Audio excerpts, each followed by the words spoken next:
Today, we are talking about Panther tank. In 1938, Germany aimed to develop a 20-ton tank, VK 2001, to replace its Panzer III and IV. VK meant tracked vehicle, and 2001 signified the first 20-ton class design. This continued until Germany invaded the Soviet Union in June 1941. The plan was disrupted by the appearance of the Soviet T-34. The German army found that when their tank shells hit the T-34's sloped armor, they would just bounce off, unable to even leave a dent.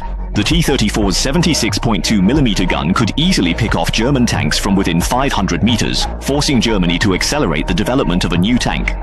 A 20-ton class tank was completely unable to counter the threat posed by the T-34, so the plan was revised to a 30-ton class. Then, at the direction of their leader, the design was changed to 45 tons. At the same time, Guderian sent a special team to study the design of the Soviet T-34, discovering its use of sloped armor and wide tracks. Therefore, the Panther. The tank's design incorporated many T-34 features, especially its sloped armor.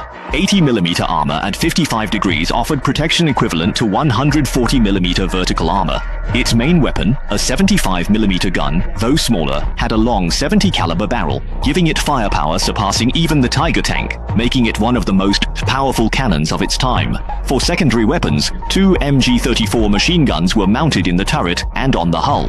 The tank's weight rose from 35 to 45 tons. Its engine was the same as the early Tiger tanks, but its lighter weight was an advantage over the Tiger. It reached a top speed of 55 km per hour. It was also the first tank equipped with infrared night vision, ushering in the era of tank night combat. In 1943, at the Battle of Kursk, despite numerous lingering technical issues, the Panther was still dispatched to the battlefield. Of 184 Panthers deployed on the first day, 62 broke down from mechanical problems alone. After the first week of the battle, operational Panthers was down to about 40. Its firepower was sufficient to easily penetrate T-34 and KV-1 tanks from 1,500 meters. After the Battle of Kursk, Germany learned from its mistakes. Between 1943 and 1944, all the Panther tank's mechanical issues were fixed, significantly boosting its performance and reliability. Mainly on the Eastern Front, many were stationed in France after the Allied Normandy landings. That's why the French army also had dozens of Panther tanks after the war.